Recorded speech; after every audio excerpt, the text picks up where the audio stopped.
I don't know, it kind of started back when I was about 12. It was just me and my pops and my brother. And my dad, he was ex-Navy submariner. You know, he's a old biker from out in San Diego. And tough dude, you know, but he kind of fell on hard times and addictions and things like that. And we all kind of had to figure out how to go from normalcy to that all of a sudden at probably around the age of 14, you know. And always had bikers in and out, coming in and out of the house, you know, which I love them, you know. 1%ers, they're good people, you know. They get a bad rap, but they're good people. But we got to unfortunately deal with a lot of bad times, you know, a lot of financially troubling times and dark times, see a lot of bad stuff, you know. So my pops, he started teaching me music when I was a kid, you know, to kind of keep my mind away from that, you know, to keep it from getting me in trouble, you know what I mean, and following that dark path. So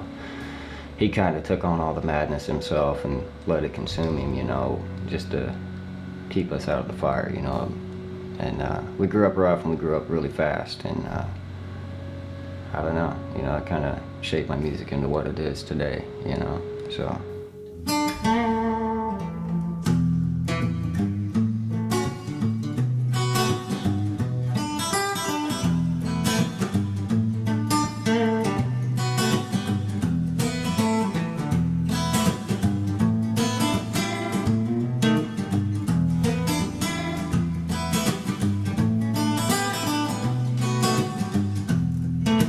Sitting here in my local bar, doing just what the fuck I do.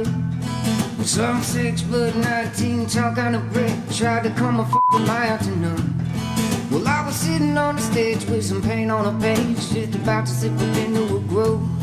When I got that ugly feeling that hit the envy feeling, now tell me, baby, what I'm to do.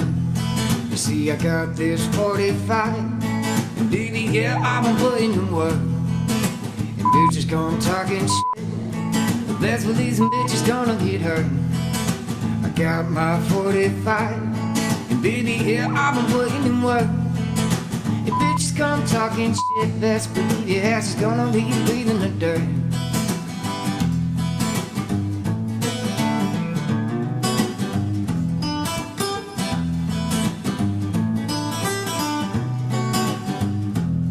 You see, you come on walking in tall, sort of slim, with a silly fucking look on his chin. When I got that other feeling that hit the enemy feeling, now tell me, baby, where to begin.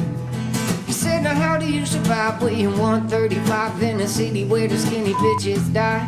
Bitch, I come quick equipped with a fully loaded clip that I keep inside my Colt 45. You see, I got this 45, and baby, yeah, I've been putting in work. And bitches come talking shit, best believe some bitches gonna get hurt. I got a fucking 45, baby, yeah, I've been putting in work. And bitches come talking shit, best believe your ass is gonna leave breathing the dirt.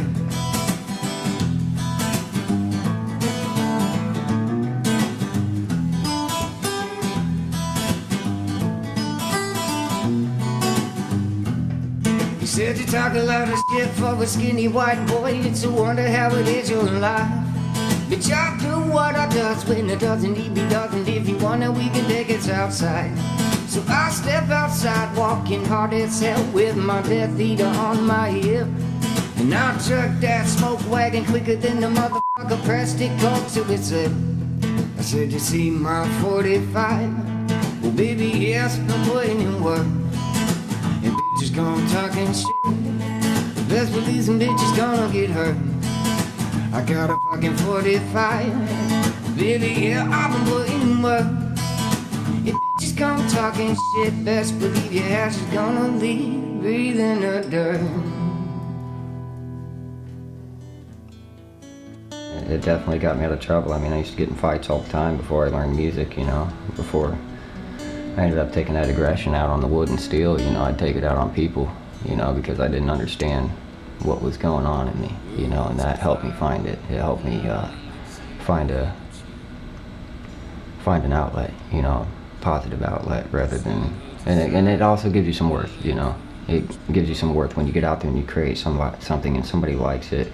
you realize that you're not a bad person. You're not that statistic. You're not that monster. You know what I mean? So I used to get into everything, try anything, try everything, and not be scared of it. And there was one night we were in the house, and I saw a guy in the kitchen, and they were doing methamphetamines, and this guy dropped like a fucking fish and hit the floor, you know, hit the floor like a stone, and scared the hell out of me, man. It shorted something in my head, and I was just like, dude, I can't keep going this path, you know. I'm getting too old for this crap. I can't manage it anymore. It's managing me, and I don't want to do it. And one day I just up and I got away from everybody I knew, and I went solo, got by myself, played my music, stayed to myself for months on end, and came out completely sober on the other end, you know. It was hard, it was painful, and it was ugly. It was a very dark place, but it's never going to be darker than where I was when I was getting high all the time, you know what I mean? So just because you go through a hard time doesn't mean you're doomed to be an addict, you know. I've been sober for 8 years off of any and everything, you know, 100% sober, and I play music in the bars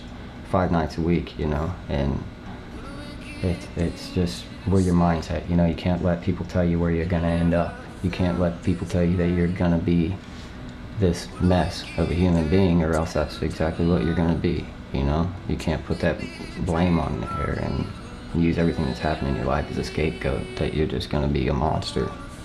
As far back as 7 years old, I'd hear music coming up through the floorboards in the vents, you know, and he'd be down in the basement with his band, Red Sky, back in the day, and they'd be jamming. He had this gnarly old 1967 Gibson Melody Maker, man, and an old Marshall stack, you know. And I would always sneak down there. I'd wait till my mom got out of the way, and I'd run down there and just kind of hide and listen to him jam and stuff like that. And one night he'd come out, and I asked him if he'd teach me. He said, yeah, and that night he'd come down and he started teaching me some little runs, and he woke up the next morning. I'm still sitting there at the table, you know, and my fingers are bloody, you know, and I'm just like, Dad, check this out, you know, and I just had it down, you know, and it just made sense to me, you know. It was that one thing that made sense to me.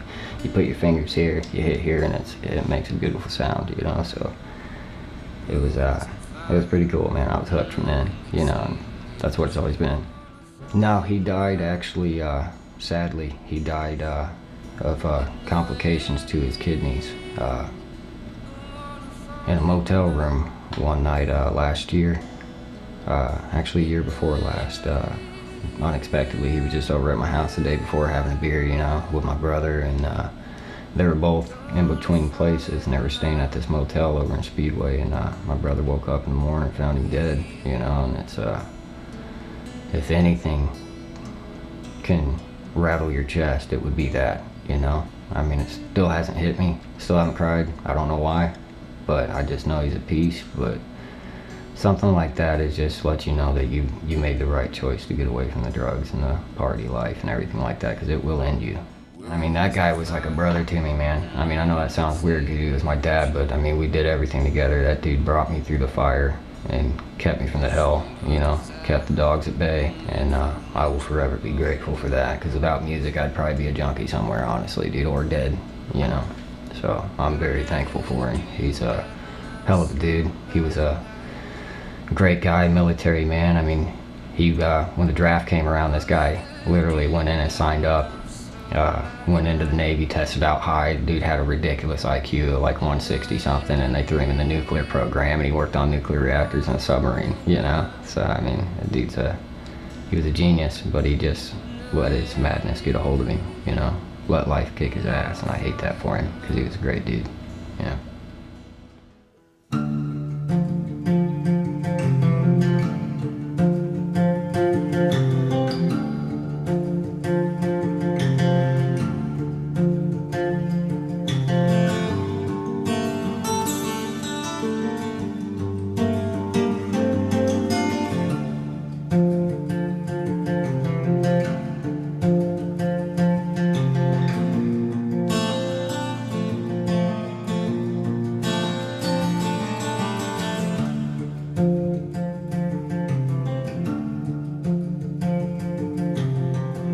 Sitting here alone in the dark tonight, waking devils up in the firelight. I can feel it pumping in my chest. I feel it taking my bones again.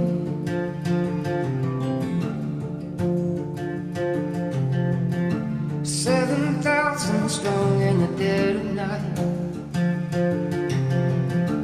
Moving through the dark of the firelight, I can feel it bumping in my chest. We're been bound by blood and bone.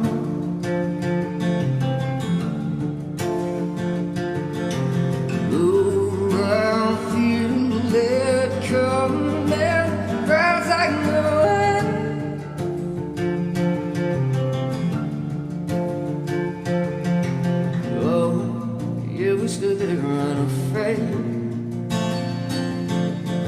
to die, it never off away. We'll burn the house down tonight.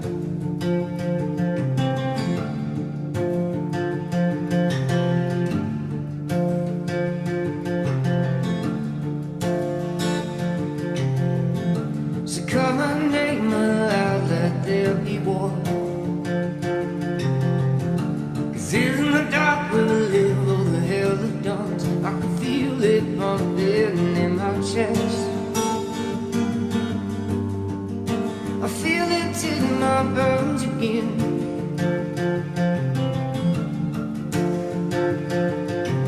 Though I feel it coming, rise like the wind.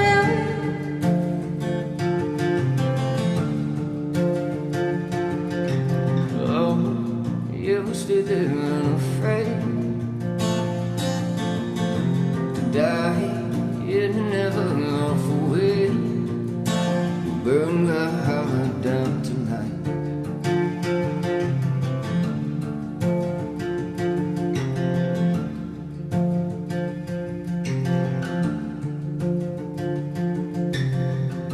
The dogs have all their screams so loud tonight. Stuck in my chest is the hell of a firefight. I can feel it bumping in my chest. We're been bound by blood and bone.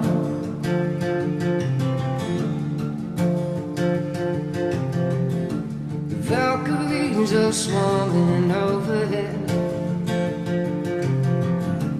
Black wings stretched out here in the dark for dead. I can feel it move like fireflies. I feel it in my bones again.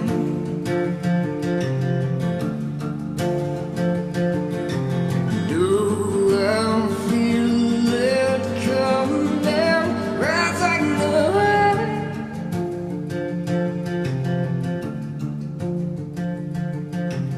Oh, but we stood there unafraid to die, it never off away. We'll burn the house down tonight.